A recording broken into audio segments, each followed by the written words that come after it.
Hi, you're listening to the Business Essentials Daily Summer Series, the best episodes of 2022. Today's episode is brought to you by Mazars. SoundCartel. Want to build a great culture in your business but not sure how? Well, start talking. It comes down to effective communication from you, the boss. From SoundCartel, I'm Peter Letts, and this is Business Essentials Daily.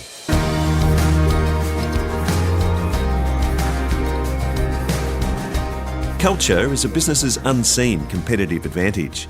That's how business coach Shane Hatton views the importance of culture to an organisation. He says culture impacts so much on your team. If those hard-to-find top performers enjoy working in your company, you'll be able to hold on to them and attract other talented people. So how do you build a great culture? Well, it comes down to the conversations you have, and it's what Shane tackles in his latest book, Let's Talk Culture, the conversations you need to create the team you want.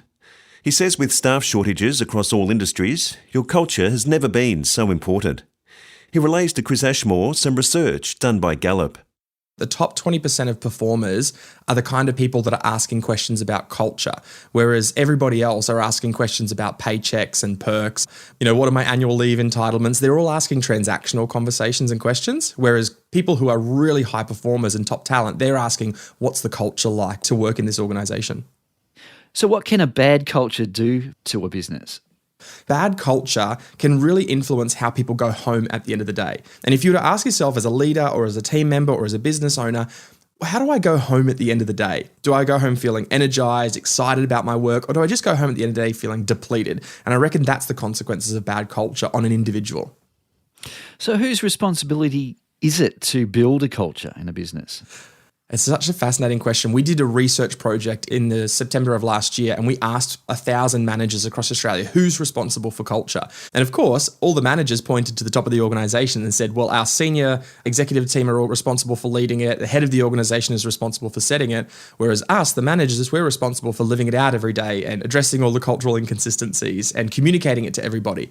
But then when we interviewed senior leaders and executive leaders, they said, well, our managers play such a crucial role in the responsibility when it comes to culture. And the truth is, culture takes everybody to play their part. Culture's everybody's responsibility. However, culture also needs a leader, someone who can step up, take responsibility for the culture and help bring it to life. Well, Shane, your book is Let's Talk Culture, and it's about having the right conversations to create a great team. So what types of conversations do you suggest? Yeah, I think most of the biggest challenges when it comes to culture is that we leave culture to be interpreted by the people around us. And there's this really great quote by Tori Leto, and it says that what isn't communicated is felt. What is felt is interpreted, and what's interpreted is most often misinterpreted. And I think the same could be said of culture. If we don't talk about culture, if we don't have a conversation about it, we leave people kind of guessing what's accepted, what's rejected, what's tolerated, what's not tolerated within our organization. So I've found the simplest way to help shift culture to be the culture by design rather than just being culture by default is to have really good conversations. And if I was to leave people with 5 really important conversations that they can have with a team or with a business to help bring their culture to life and help it be more intentional, let me give you a helicopter view across the 5 conversations in the book. The first one is to have an expectation conversation. And that expectation is a conversation that says, what do I as a business owner or as a leader expect of you, my team member? And what do you as a team member expect of me as a leader or business owner? And what do you expect of each other on this team? How do we make that conversation really, really clear? And finally, what does the organization as a collective expect of us? And I reckon as you have that conversation, what you'll find is all 3 of those groups of people will have something in common. Maybe it's that we want to do great work with good people. Maybe it's that we want to have an optimistic environment. Maybe we want to have an environment of high trust and autonomy. And sitting at the core of those things, we'll find something that helps bring alignment around our expectation. Now, the goal of culture is not to kind of create some homogenous blob where we all think and feel the same. It's to be aligned at the core and still remain inclusive at the edges. So we invite different perspectives. So we can have different expectations, but we do have to ask ourselves, as a collective, what do we expect of each other? So once we've had that expectation conversation, we can then jump into a clarification conversation, which is about How do I take those expectations, which can seem a little bit abstract and a little bit hard to implement and seem a little bit intangible? So for example, if we said optimism is a thing that aligns all of us, how would you point at optimism? How would you see it? Well, we really can't. And so that becomes one of the biggest challenges with, say, organizational values. We say we've got the value of integrity, but not a lot of people know how to live out integrity every day. So the clarification conversation is all about how might we live this out every day? I often describe it as how do we make the invisible observable, which is how do we take expectations and align them to really clear behaviors in the business? What are the behaviors that we know if we focus the next 3 to 6 months on doing these kinds of behaviors would help shift the culture to be more like what is our expectations of each other? The third conversation is a communication conversation. And now they're all communication conversations, but really the communication conversation is about how do we take what is, part of the words on a wall or on a piece of paper or on sticky notes on the wall, and how do we start to embed those words into our everyday language? So how do we talk about culture every single day, whether it's at a team meeting, whether it's at a town hall meeting, and how do we make it memorable and sticky for people? So what are the phrases or what I call team memes, the things that we could say over and over again that become sticky and embedded into our language? What are the stories that we could tell that when someone says, what's the culture like here? We go, well, let me tell you a story that helps describe it. And then the final two conversations are kind of like a left and right hook I describe, which is both what we celebrate and what we confront. So it's a celebration conversation and the confrontation conversation. Now, the confrontation conversation is about how do we address cultural inconsistency when we see it? And it's all about making that difficult feedback less difficult. And so when we do that, it's asking, well, how do we identify the behaviors that are not helping us build the culture we want and address them really quickly rather than letting them accumulate over time? And on the flip side of that, it's also kind of really important to recognize what are the behaviors that we're exhibiting that are helping us build the culture we want, and how do we celebrate those things? And the key is to make that recognition more meaningful. And we make it meaningful when we link the behavior to the culture that we're trying to create. Because I often ask leaders, I said, if your team member that you just rewarded recently, if everybody on your team did the behavior of what you just rewarded, would you be happy with the kind of culture that it creates? So for example, imagine someone stays until 9 o'clock at night. They haven't managed to get their work done, but you say, thank you so much for staying back late and, getting all of your work done until 9 o'clock at night. Ask yourself, if all of my team stayed back every night until 9 o'clock after hours to get their work done, would I be happy with the culture that created? Maybe not. So we need to be really intentional about the conversations and the behaviors that we reward and recognize. Do you have any examples of businesses that have a great culture? So one of the really great companies that I've seen that are doing great work around culture is a recruitment company named Beaumont People.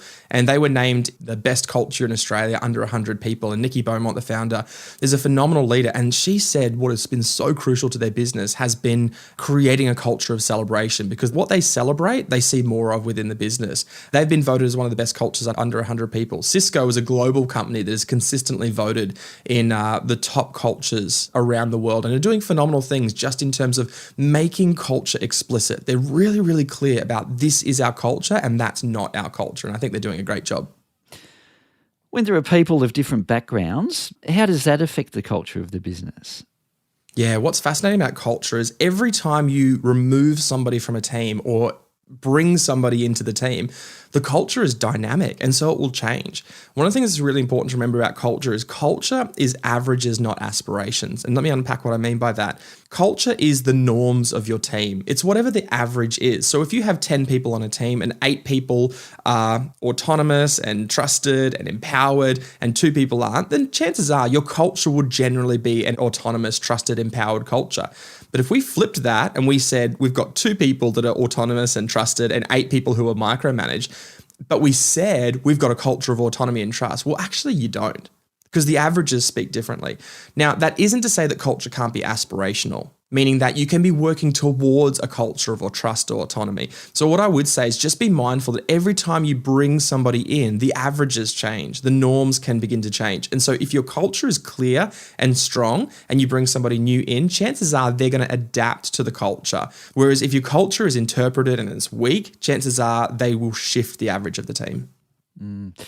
Finally, what can a business do right now to start the process of talking with their team so that they're on their way to building a great culture? Yeah, I think it's such an important question to be asking. I think the first thing is to recognize that culture can be influenced. You can influence the culture that you want. And so the first thing is to ask yourself, what kind of culture do I want? Do I want a culture that is empowering? Do I want a culture that is trusting? Do I want a culture that is optimistic? What are the things that I want to build within that culture? And then secondly, invite your team into that conversation. Don't just let it be something that you say, this is the culture that we want to create. I'm going to impose that on everybody and force them to kind of be a part of this culture. Ask yourself, what's the culture that I want? And then invite others to be a part of that conversation. You might just be surprised at what great results can come from including people in part of a conversation about culture. Shane Hatton, author of Let's Talk Culture.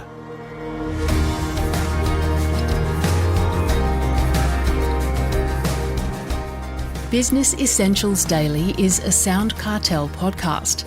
Producers are Nick Schildberger, Chris Ashmore, Jeff Waters and myself. Technical production by Pete Letts. I'm Nicole Goodman. Thanks for listening. We'll bring you more Be Daily next week. SoundCartel. This episode was brought to you by Mazars. To find out more, visit mazars.com.au. That's mazars.com.au.